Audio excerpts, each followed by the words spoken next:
Lane, it looked like things were a little bit different out there today in terms of intensity. You guys were having a little fun beforehand. What can you tell us about that? Well, that's probably, I don't, you guys have never been to Fast Fridays, probably why. So that's actually what we do before a game, where it is really short, which probably is surprising for a lot of old school people. We go full speed the day before the game. We actually walk through on Thursday, so it's a build-up process of their muscles and Olympic format of training. So that's why you see that. It's a really fast, really organized Friday. Any further developments for the quarterback situation you can share? No, I think both guys have played better. Feel really good, which is the first time I've probably said that about both guys.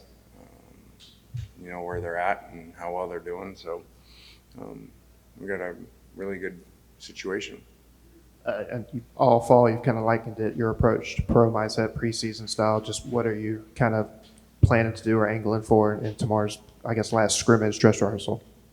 But did you see our staff baseball before? This was preseason because I got rocked there in the first inning for like 6 runs, but I was just letting the defense, hit some home runs because it's preseason. So stats don't count, just like these ones tomorrow. So, we basically create a Troy team, really of like service type guys for the most part, and we play as close to a game as we can. So the stats won't mean anything because they're always very lopsided. We actually usually have to create some first downs to keep some drives alive to make the defense play more than 3 and out. So the whole thing is just trying to create, we say practice like you play, so we do just like today. This is Friday, and we'll go over even for meetings at the hotel tomorrow, and which is always critical, but especially when half your players are new, it feels like, and haven't done this with you, and I think we do a lot of things different. When Coach Weiss was here earlier in fall camp, he was talking about how you and him were a part of a previous quarterback battle at FAU. Was there anything that y'all took away from that experience in the past and kind of, anything you learned in there and kind of just took a new approach into this quarterback battle? Not necessarily. That would have been our second year. So we actually were on a run until Matt's returning year of something like the last 7 years of being at places, 6 new quarterbacks each year and not having returners. So, one thing over the years, I probably slowed down in the decision making of it because, we can be wrong. They're wrong in the NFL. They take people in the top 10 picks and, don't pan out. So it's a hard position to evaluate. And so just try to go as slow as we can and get the most information as we can before we rush into a decision. I feel bad asking the same quarterback questions over and over. Do you anticipate naming a starter before next week, or do you kind of go into it with both of them getting number 1 reps in an actual game? I mean, you guys know I don't anticipate a lot. I live in the moment a day. So, I don't anticipate that, but I wouldn't say that wouldn't happen. I don't really worry about that. Like we tell players, that's outcome. Process is, having a good Fast Friday, and then tomorrow I'll be scrimmaging really well and get them to play well. I know it's kind of a weird point in the season to reflect, but when you kind of look back to the beginning of the offseason, at what point did you realize that you were going to need to bring in so many new people? Was that something you were thinking about at the end of last year, or was that something that kind of developed as the portal unfolded? I mean, I don't know exact dates, but that was a long time coming. I mean, you just do analytics of your roster and who you anticipate losing, and especially early outs before the season ever went, knowing like, okay, Matt's gone and maybe Ely and, so Chance, probably didn't know about Snoop, but you don't know all those things. But there was anticipation as you look just as the guys, the seniors, that you were losing a lot of players and good players. And I've said it, we didn't do the best, we didn't sign the best classes in the world our first 2 years or the year before we got here. And so we've been in the process of always filling that in. And this is probably, by far the most we've ever been around filling in because of having free agency. But I think when we go to play, I don't know what other rosters look like, but I can't imagine there's going to be a larger percentage of portal guys starting or significant playing in the country. Along those lines, you referenced chemistry a lot at the beginning of camp, even going back to media days. That was something you seemed to be pretty focused on. How's that come along here as you're about a week away? I think they've done really well with that.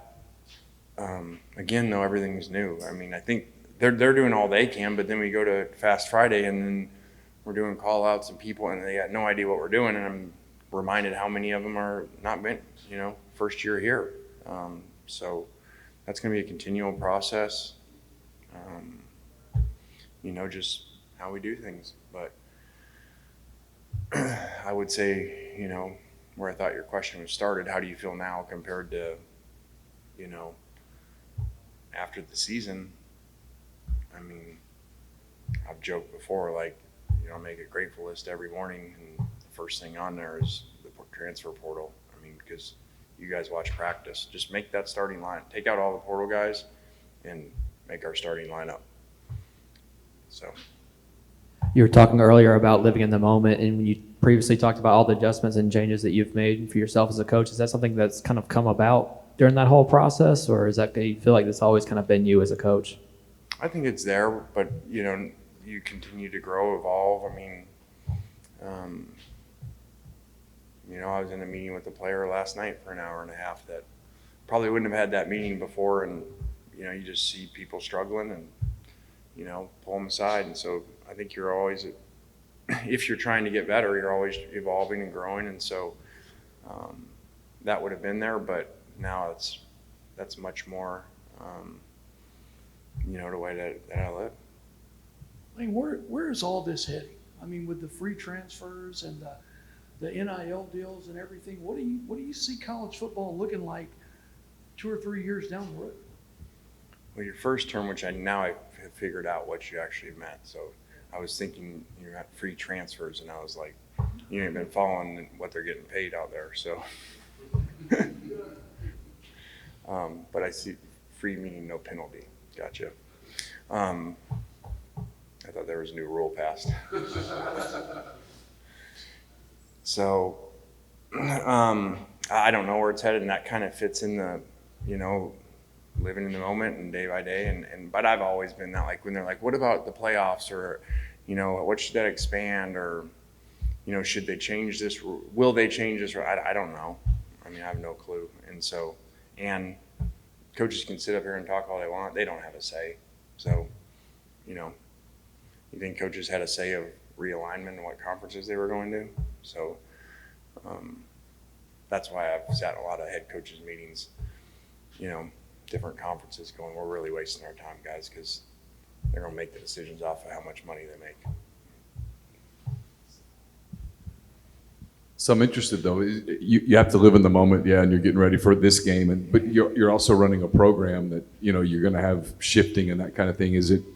How difficult is it now, as opposed to maybe even 2 years ago, to plan what your roster is going to look like, how you're going to manage recruiting, that kind of thing?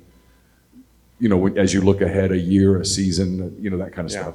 Yeah, don't get mistaken. There's still a lot of planning, obviously, for the future. Just like you don't live in the moment, not plan for the game that's Saturday. So you're still planning, and you guys have been around or know we do a ton of that, of even analytics within portal and high school and how to do that. So I just don't spend a lot of time trying to figure out this is what they're going to do, because you don't know, or I don't. Sometimes the rule's going to change and go back because the rules are here, and there's portal and there's NIL. So let's figure out a way to do that the best that we can. I assume this goes under the don't spend a lot of time anticipating answer, but so do you kind of look at this year as a test case for how well building through the portal can work? I wouldn't really say I look at it that way, but I'm sure it will be viewed as that. I have said before, I think that people will take whatever those few schools are, that sign the most portal guys, and it's a copycat league, world, sport. So I would venture to guess if those teams, whoever that is, USC, us, whoever these teams that sign the most portal guys do poorly, people will say, oh, we're not going to go to the portal as much. And if we do really well, Like people looked at Michigan State a year ago and they'll say, hey, let's do that. So I don't look at it that way, but that will be viewed that way for sure. All right, guys. Thanks.